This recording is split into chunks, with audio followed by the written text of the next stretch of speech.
बिस्मिल्लाहिर्रहमानिर्रहीम, अस्सलामु अलैकुम एंड वेलकम टू फिजियोपियर।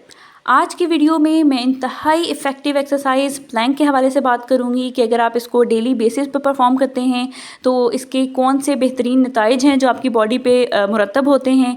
तो अगर आप इसको डेली बेसिस पे करेंगे तो आपको अच्छे रिजल्ट्स भी मिलेंगे और इसकी क्या फ़ायदियत है, किस तरीके से आपको परफॉर्म करना चाहिए। सबसे पहले तो अच्छी बात यह है कि इसको करने के लिए कोई भी आपको एडिशनल इक्विपमेंट की ज़रूरत नहीं होती, बस आपको थोड़ा सा अपना टाइम निकालना है और प्लैंक को परफॉर्म करना है। पहला फ़ायदा इस एक्सरसाइज का ये है कि it strengthens your core muscles. Core muscle में आपके एब्स आते हैं, ऑब्लिक्स, इरेक्टर स्पाइनी, ये सारे मसल्स जब आपके स्ट्रेंथन होंगे तो आपके एब्डोमिनल हर्नियाज जो हैं वो उनके चांसेस मिनिमाइज़ हो जाएंगे। और जिन लोगों में कोर मसल्स की स्ट्रेंथ नहीं होती या कोर मसल्स वीक होते हैं तो उन पेशेंट्स में एब्डोमिनल हर्नियाज अक्सर हो जाते हैं।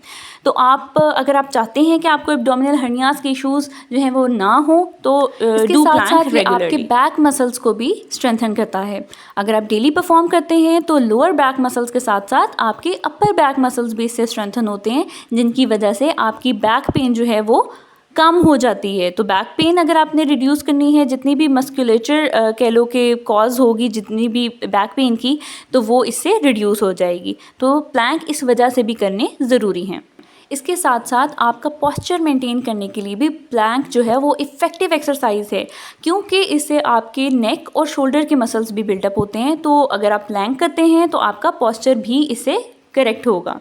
और अगर आप डेली बेसिस पे परफॉर्म कर रहे हैं तो इसके साथ साथ ये आपका मेटाबॉलिज्म को भी बूस्ट करेगा, जिसकी वजह से आपकी कैलोरीज बर्न होंगी, आप कैलोरीज लूज़ करोगे और आपका फैट भी रिड्यूस होगा। तो ओवरऑल आपको एब्स भी गेन होंगे इससे। तो डेली प्लैंक का एक और फ़ायदा ये है कि ये आपका बैलेंस और कोऑर्डिनेशन को इम्प्रूव करता है, क्योंकि बैलेंस के लिए हमारे अंदर छोटे छोटे मसल्स होते हैं जिनको स्टेबलाइजर्स मसल्स कहते हैं। तो इससे वो डेवलप हो जाते हैं जो कि किसी भी फिजिकल एक्टिविटी या स्पोर्ट्स के लिए ज़रूरी होते हैं। अब हमने देखना ये है कि प्लैंक एक्सरसाइज आप कैसे परफॉर्म करते हैं और कितने ड्यूरेशन के लिए आपने करना है। इसके लिए अगर तो आप बिगिनर हैं तो do it for 30 seconds, 15 to 30 seconds के लिए आप करें। और उसके बाद अगर आप 30 सेकेंड्स तक आपके लिए इजी हो जाए करना तो do it for 60 seconds, 1 minute तक के लिए करें।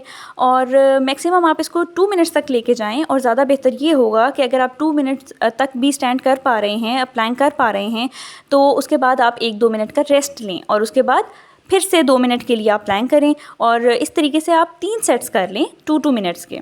और जब भी आपने प्लैंक करना है तो हमेशा टेक्निक का ख्याल रखना है कि हमेशा आपकी बॉडी जो है वो स्ट्रेट लाइन में हो, ना कि टिल्टेड हो, बेंड नहीं होनी चाहिए। और आपके एल्बोज़ हमेशा शोल्डर्स के नीचे आएँ।